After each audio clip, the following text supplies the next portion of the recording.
Hey, I'm Dave Asprey with the latest of what's going on in the world of biohacking. And biohacking is the art and science of changing the environment around you and inside of you so that you have full control of your own biology. A new study from the American Journal of Clinical Nutrition just found that almost half of people who are on gluten-free diets are still being exposed to gluten because they're finding gluten peptides in people's urine. What that means is that if you're trying to avoid gluten, you may not actually be doing it. And it turns out that avoiding gluten is important for a ton of people who don't know that it's important. According to some estimates, about 99% of people who are sensitive to gluten don't know it and are regularly exposed. The New England Journal of Medicine cites 55 different diseases that are associated with undiagnosed gluten sensitivity. Things like osteoporosis, canker sores, autoimmunity, Hashimoto's thyroiditis, neuropsychiatric symptoms, depression, bipolar, schizophrenia, and all sorts of other things where you're like, oh, my joints just hurt a little bit, or I'm doing pretty well, but you're not. So my recommendation as a biohacker is, look, there is not a benefit to eating gluten. There's none. Gluten is a low-quality plant protein. You can get much better sources of protein somewhere else. And when you cut gluten out and you do it reliably, you might find that you feel very different. One of the reasons you also might find you feel different is that gluten itself can turn into something called gluteomorphin in the gut. And it is what it sounds like, morphine.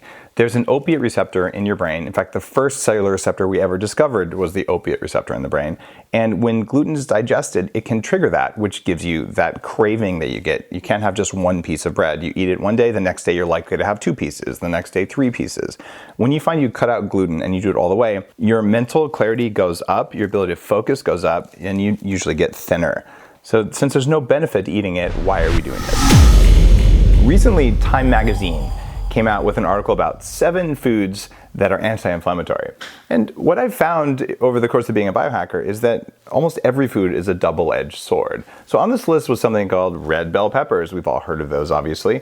But did you know that those are a member of the nightshade family? And a very meaningful percentage of people, probably around a quarter and potentially even more than that, who eat these things get arthritis, inflammation. They get holes poked in the lining of their gut, brain fog, food cravings, all sorts of things like that. And this happens because, well, vegetables don't want us to eat them. They don't want any animals to eat them, surprisingly, so they cover themselves in toxins. Not everyone responds the same way. So if you're a non-responder, these are anti-inflammatory. But if you're one of those people who's adding cayenne and red peppers to things because you think they're anti-inflammatory and you have inflammation, there's a pretty good chance these actually might be a cause of the inflammation. So double-edged sword. Next up on the list is pears. Now you might say, who cares? Pears. But then you'd be a poet and you'd know it. But here's the deal with pears. Pears are a fruit. In fact, they're one of the highest fructose fruits out there. And if you eat a lot of fructose, probably more than about 20 grams a day, you're increasing something called advanced glycation end products that are tied to inflammation and aging throughout the body. This is not a good thing. And this is why those high fructose corn syrup things aren't good for you. So does that mean you should never eat a pear? No. Does that mean that they're the most inflammatory fruit? No way. You should eat foods that are high in polyphenols, like berries, blueberries, raspberries, even cherries that are high in fructose but have a lot more of these brightly colored compounds. So enjoy a pear occasionally, but don't have 4 pears a day in your smoothies because you think they're anti-inflammatory. There are way better ways to do this. Next up on the list was mackerel. And mackerel is one of those things that you might not like the taste of it very much, but it is anti-inflammatory because it's high in omega-3s and something called RNA. So this is one of those things that doesn't have a high downside unless it's not fresh. Because fish that isn't particularly fresh is very high in something called histamine, and you've heard of histamine because it's tied to allergies. So if you're walking around with hives all the time and you have allergies and you eat mackerel that isn't really fresh and you don't feel so good afterwards, that's because histamine is also a neurotransmitter. Again, double-edged sword. Next up on the list was black tea. And black tea works really, really well for most people, and there's lots of studies around black tea. But if you're from Europe and you put milk in your tea, did you know that milk in tea or coffee binds to these anti-inflammatory compounds and inactivates them? Which is why people in England who drink black tea don't get the protection in stomach cancer that you would expect from their black tea because they disable the black tea with milk. That's one of the reasons you might want to put some butter in there instead of milk, just saying. Next on the list was buckwheat, which is relatively high in carbohydrates, but is much better because it's a seed than any of these so-called healthy whole grains, most of which aren't healthy because they're trying to protect you. But if you're going to eat buckwheat, you need to cook it properly, which means either pressure cook it or cook it very well so that it's less inflammatory and it's a better choice here. Also on the list is spinach. And spinach is one of those things that's also maybe not so good for you. What about Popeye?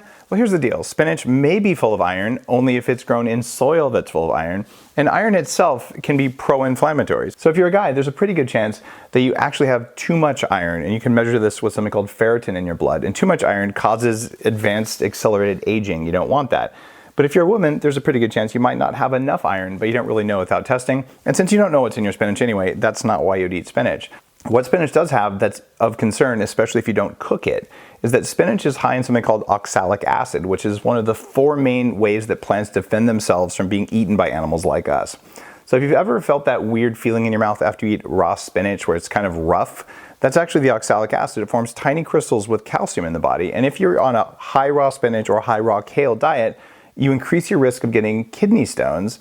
And there's even a condition where these little crystals form throughout the body, and it's now being implicated in some cases of autism, but more importantly, arthritis, things like gout. You can get these little crystals in your joints. And the worst part of this is that for women who eat a lot of high oxalic acid foods, including raw spinach, you can actually get a condition called vulvodynia, where the crystals form in the genitals, and it creates extreme pain even from sitting. And I know lots of people who this has actually happened to. So who would have thought that raw spinach could be both good for you and bad for you? So have an occasional spinach salad, but don't put 2 pounds of it in your smoothie every day. You won't like your life if you do that for a year, and neither will your kidneys. And finally, pomegranate seeds. Pomegranate seeds are really, really good for you, except if you eat tons and tons of it, you might get a lot of sugar, which is inflammatory. But pomegranate contains something called the PON1 enzyme, which is tied to your glutathione levels and your ability to detoxify things in your liver. So definitely eat some pomegranate seeds already.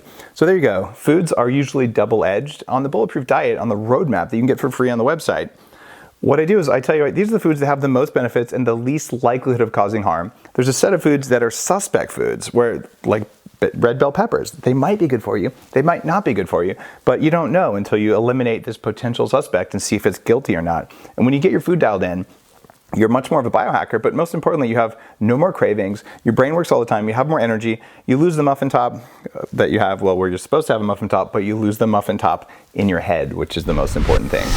Recently, some news came out where they talked about 27 states having nightmare strains of antibiotic-resistant bacteria. And this is a real problem because we're creating antibiotic-resistant bacteria by feeding huge amounts of antibiotics to cows and chickens and any industrially raised animal. What happens when you eat those is it changes your gut bacteria and it makes you more susceptible to these bacteria that have already become resistant to all these things. And this could become a really big problem. The way you can protect yourself is you eat grass-fed meat if you're going to eat meat. Don't eat things that are sprayed with antibiotics or things that ate things sprayed with antibiotics.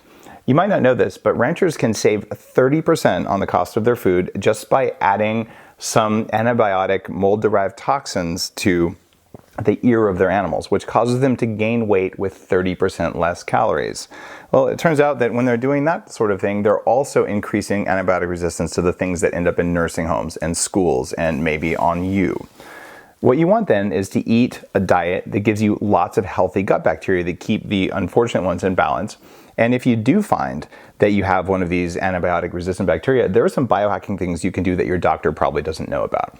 One of the most broad spectrum, cheapest things you can do is something called ozone therapy. This has been in use for more than 50 years and it kills almost everything. So if it's on your skin, you can literally use ozone gas or ozonated olive oil that can really make a difference because it doesn't really care what it's killing. No bacteria can stand up to that much oxidative stress, but your cells can. So if you find yourself in a desperate situation, you've got things that don't respond to antibiotics, this is something that most hospitals don't know about, but something that many functional medicine practitioners use in their practices, and it works. You might have heard some things going on about synthetic marijuana, or something called K2, very different from vitamin K2, which is good for you.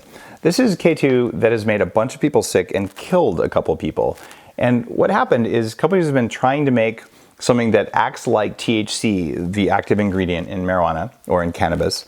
And they're doing that because they can get around drug laws to do it. The problem is that they haven't been making clean stuff and it's not identical to what comes from the cannabis plant anyway. And the stuff they made was contaminated with something called brodifacoum, which is a type of rat poison that works much like warfarin. And what it does, it causes incredible amounts of blood thinning to the point that you start to bleed out. So people who were using this to get high were inadvertently dosing themselves with something that made them basically bleed through the arteries in their body. That's a bad thing. That's not to say that synthetic marijuana caused this. It was a contaminant in the synthetic marijuana. But honestly, why would you be using a synthetic when, if you're going to use this stuff, and it also is not always good for you. So CBD oil can be really good for you, but it might not be. And THC itself might be good for you, but it might not be. There is evidence from Dr. Amen, who's been on several episodes of Bulletproof Radio, where he talks about a decrease in blood flow in the brain. So the bottom line is some brains work really, really well with CBD and THC and some don't. If you're gonna do it, you might as well use the real stuff, not the fake stuff, and reduce your chances of getting contaminants like the stuff that cause people to die. The most prestigious medical science journal out there, the Proceedings from the National Academy of Sciences, just came out with a study that found that people are willing to overpay for junk food when they have cravings. And the conclusion from this is that cravings aren't just bad for your health, they aren't bad for your brain only, they're also bad for your wallet. And that's kind of interesting. So what's going on here is they found that when people are working hard to be free of cravings and to eat a healthy diet, that they're not achieving that because they're willing to pay extra for things that they crave. In fact, they'll pay 66 cents more for an item they're having a craving for versus 26 cents when they're not having a craving. So if you could engineer a food that caused cravings, like say a diet soda maybe, people are going to actually pay more afterwards for junk food. This is a way to inadvertently get people hooked on things. So what that means is you want to create a diet so that when you eat, you have no desire for food for at least 4 hours. If you eat and you want to snack 2 hours later, you either didn't eat enough, you ate the wrong things, or you ate something that caused a craving.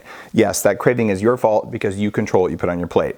Cravings are not your fault in that they happen because of biological reasons, not because of weakness in your character or something like that. You can use so much willpower to resist a craving, but it's so much easier just to stop the craving by not eating the things that cause the cravings. And this is the stuff I write about in Headstrong, in the Bulletproof Diet, stuff that's all over the Bulletproof website. Because foods do cause cravings. We understand the biology of a lot of that more now than we ever did before. And one of the biggest hacks for cravings is to turn off the craving hormone, which is called ghrelin. And how can you do that? Well, if you go into a mild state of ketosis, and we make something called brain octane oil that you can put in your bulletproof coffee as part of the recipe, that'll raise your ketones, your fat burning molecule levels, just a little bit, enough to drop ghrelin. At least in some studies it does that. And it also raises a hormone called CCK, it being ketosis does that. So if you can get some ketones in your body, you get the fullness hormone of CCK, and you get a lack of the hunger hormone, and all of a sudden what would have been a huge source of cravings loses its power, it loses its siren's call. You don't want to spend 66 cents on it, you don't want to spend 26 cents on it, you just don't want to eat it. And that is my definition of freedom, and that's why I'm a biohacker.